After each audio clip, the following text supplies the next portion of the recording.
Bonjour à tous, je suis Agnès Cornu, interne de médecine générale à Caen et chargée de mission statut de l'interne pour l'ISNAR-IMG.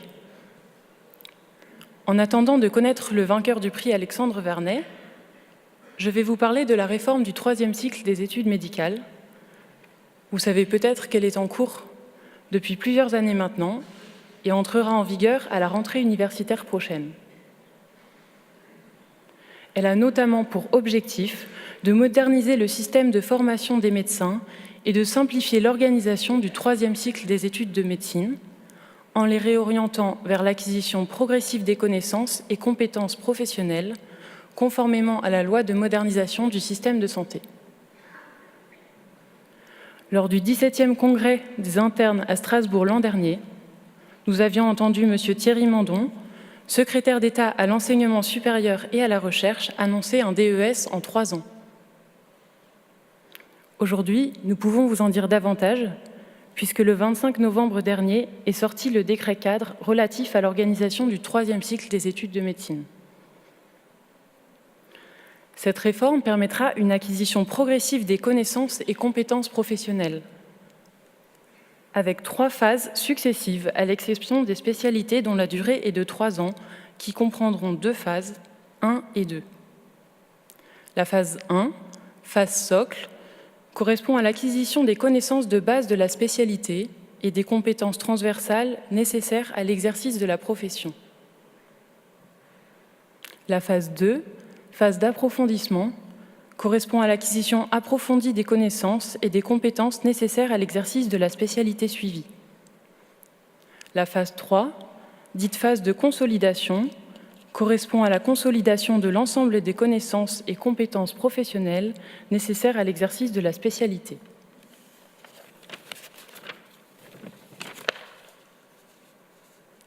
La durée de formation sera de 3 à 6 ans. Le décret précise les durées des phases de formation sont définies par arrêté des ministres chargés de l'enseignement supérieur, de la santé et du ministre de la Défense. Les arrêtés sont attendus. Quelle sera l'organisation pédagogique de cette formation ? Nous connaissons la liste des DES définie par l'arrêté du 13 novembre 2015 fixant la liste des diplômes d'études spécialisées de médecine. On voit ainsi arriver de nouveaux DES. Par exemple, en chirurgie, l'urologie, la chirurgie thoracique, vasculaire, viscérale, dont nous ne parlerons pas plus car ce n'est pas le propos. En médecine, la médecine d'urgence, la gériatrie, la médecine légale, l'infectiologie, la médecine vasculaire, qui, par conséquent, ne sont plus accessibles aux internes de médecine générale. En vue d'acquérir un exercice spécialisé, les étudiants pourront suivre des formations complémentaires. Des options seront accessibles uniquement au sein de la spécialité et des FST ou formations spécialisées transversales qui sont des options partagées entre plusieurs spécialités. Les DU, diplômes universitaires ou DIU, diplômes interuniversitaires, restent en place. Ils sont autonomes, dépendant des universités et ne font pas partie de la réforme du 3e cycle des études médicales. La thèse devra porter sur un travail de recherche. Elle permettra l'obtention du DEDM, qui est le diplôme d'état de docteur en médecine, qui sera délivré par l'université. La thèse devra être soutenue avant la fin de la phase 2, lorsque la durée du DES est supérieure à 3 ans. Sinon, comme c'est le cas de la médecine générale, au plus tard, 3 ans après la validation du DES. Cette possibilité existait déjà et persistera. Le DES, diplôme d'études spécialisées, est délivré par l'université lorsque l'ensemble de la formation de la spécialité suivie conformément à la maquette de la spécialité est validé par l'étudiant. Il reçoit alors un DES mentionnant la spécialité. Les modalités de validation seront fixées par arrêté. Concernant les modalités de la formation du 3e cycle des études de médecine, Chaque étudiant de troisième cycle des études de médecine conclut un contrat de formation avec son coordonnateur de DES à l'issue de la validation de la phase 1, dite phase socle. Ce contrat contient les objectifs pédagogiques et le parcours de formation suivi au sein de la spécialité. Par exemple, un étudiant qui souhaiterait avoir une activité de médecin coordonnateur d'EHPAD en plus de son activité ambulatoire pourrait suivre une option relative à la prise en charge des sujets âgés. Des évolutions de ce contrat de formation sont possibles, par exemple pour inclure une FST, une option, un parcours de recherche.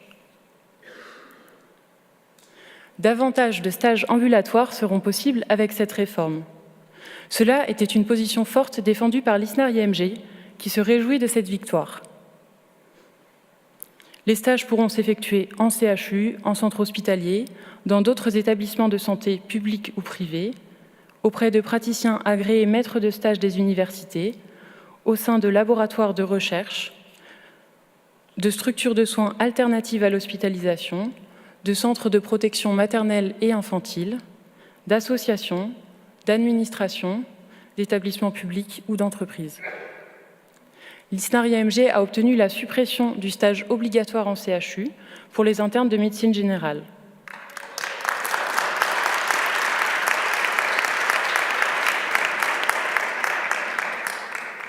Ce stage reste possible et accessible, néanmoins non obligatoire. Le calcul de l'ancienneté pour les choix de stage est fait en fonction du nombre de stages validés, sauf en cas de grossesse, congé maternité, affection pouvant donner lieu à un congé longue durée ou un congé longue maladie. Cette disposition est applicable dès les prochains choix de stage. Les stages comprendront également des gardes dont les modalités seront définies par arrêté. Par ailleurs, le texte permet de mieux prendre en compte la situation particulière de l'étudiant et son accompagnement, notamment en ouvrant les possibilités de réorientation en cas de difficultés rencontrées en cours de formation. Ce texte permet une réorientation qui reste à préciser. L'étudiant, le coordonnateur de DES ou le directeur de l'UFR, unité de formation recherche, peuvent saisir la commission locale de coordination de la spécialité. La réorientation se fait au sein du troisième cycle des études médicales. L'année recherche ou une formation doctorale resteront accessibles aux étudiants de troisième cycle. Concernant l'année recherche, l'étudiant doit présenter un projet recherche. Si celui-ci est accepté, il est alors étudiant en troisième cycle des études de médecine et son contrat de formation contient une année recherche. Dans le cas de la formation doctorale, l'étudiant peut bénéficier d'une mise en disponibilité d'une durée de 3 ans.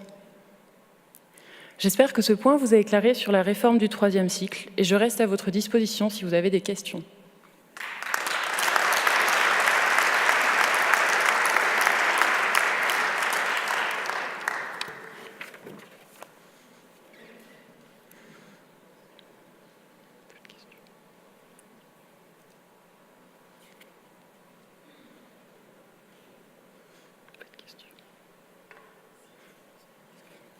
Je vois que vous avez tout compris, bravo. Et je vais laisser maintenant Racha Onesi présenter la suite du point actualité.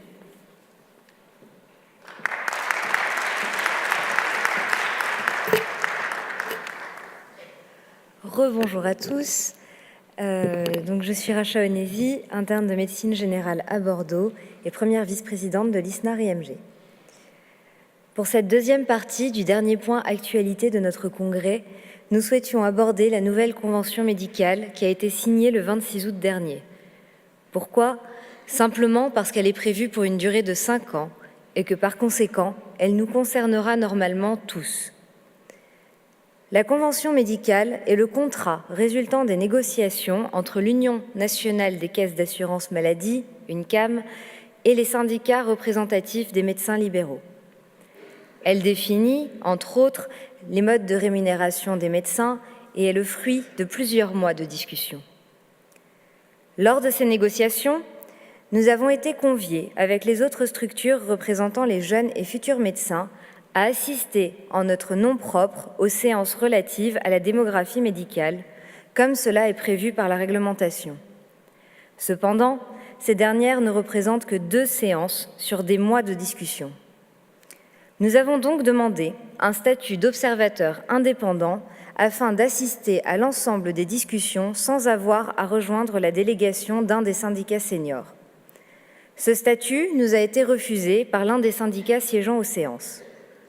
Pour information, les 5 syndicats représentatifs aux dernières élections URPS, Union régionale des professionnels de santé, qui siégeaient lors des négociations conventionnelles, sont MG France, la Confédération des syndicats de médecins libéraux de France ou CSMF, le Syndicat des médecins libéraux ou SML, la Fédération des médecins de France ou FMF et le Bloc. Cette convention définit plusieurs grands objectifs dans la continuité du texte qui datait de 2011. Renforcer l'accès aux soins, développer la coordination des soins, valoriser la qualité des pratiques et enfin améliorer les relations entre caisses et médecins. Pour renforcer l'accès aux soins, un certain nombre de mesures ont été mises en place. La première est le contrat d'aide à l'installation des médecins, CAIM. Il est destiné aux jeunes médecins qui s'installent en zone médicalement fragile. Il propose un financement forfaitaire de 25 000 € d'emblée, puis 25 000 € l'année suivante.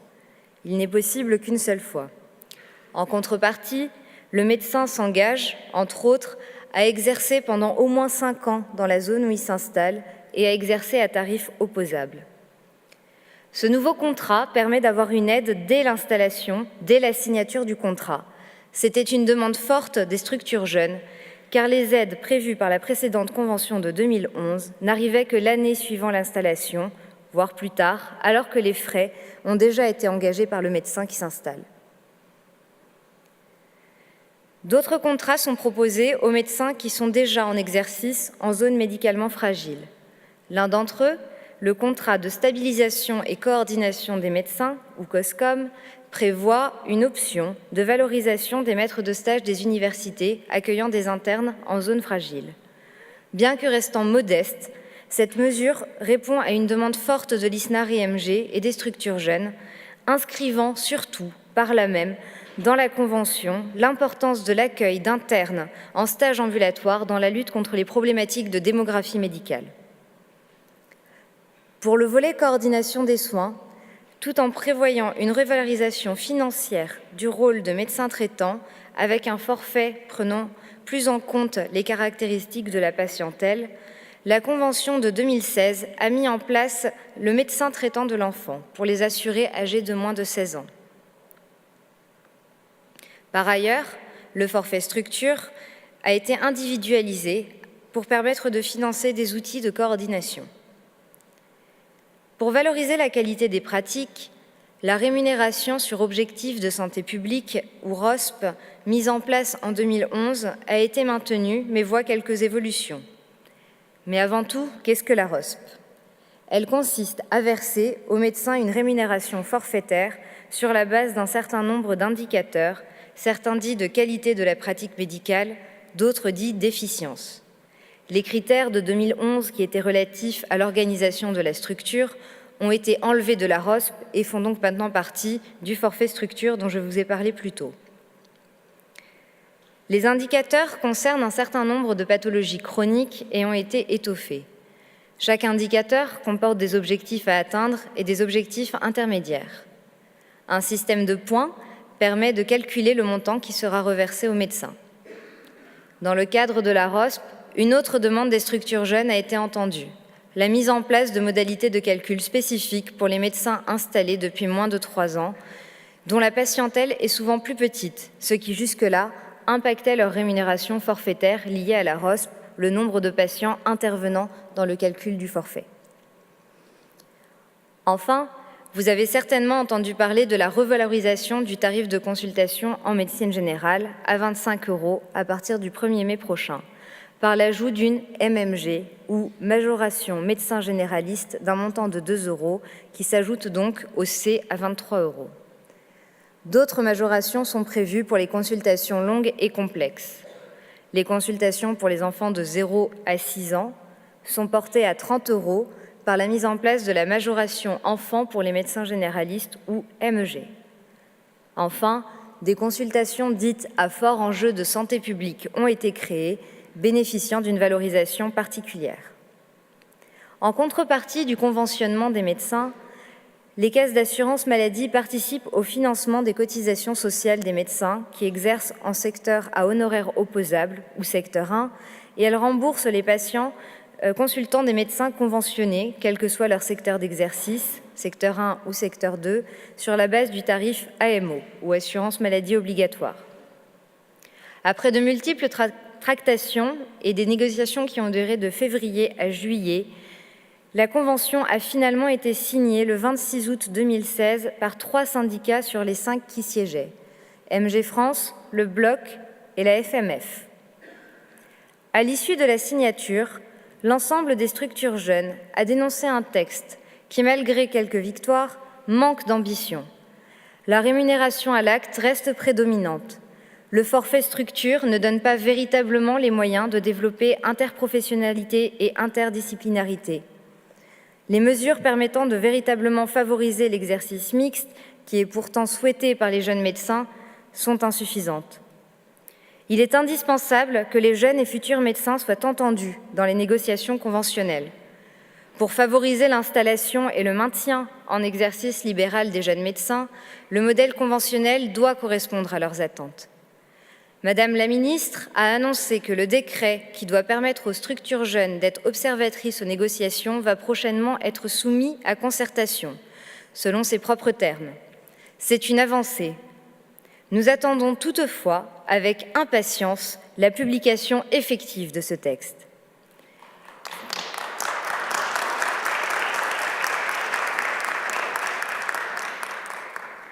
Vous pouvez consulter le poster sur la Convention de 2016 affiché dans le hall des exposants et le guide de l'ISNAR-IMG sur les secteurs de conventionnement mis à jour en janvier 2017, disponible sur notre stand et notre site internet pour plus d'informations. Vous pouvez également profiter de ce moment d'échange pour réagir ou poser vos questions.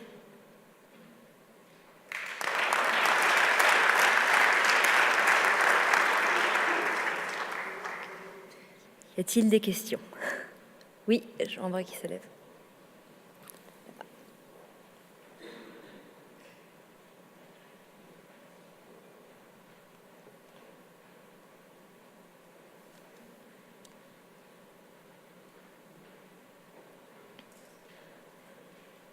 Bonjour, je m'appelle Marion Courtin, je suis à la fac de Créteil. Ce que j'ai compris, c'est que vous défendez vous défendez qu'il y ait de moins en moins de revenus à l'acte, c'est ça ou pas? Ou j'ai mal compris? Ce qu'on défend, c'est qu'il y ait une augmentation de la part forfaitaire. On ne demande pas à ce que tout passe en forfait, pas du tout, mais à ce qu'il y ait plus d'équilibre dans les modes de rémunération des médecins, parce que l'acte ne permet pas forcément de rémunérer toutes les activités que peut faire un médecin généraliste, notamment en matière de coordination des soins, d'échange avec les interlocuteurs, de suivi des patients, d'éducation thérapeutique.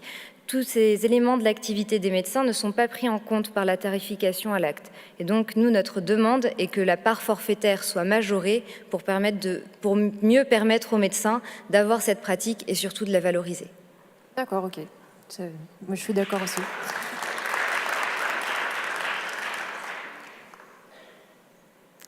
Y a-t-il d'autres questions ?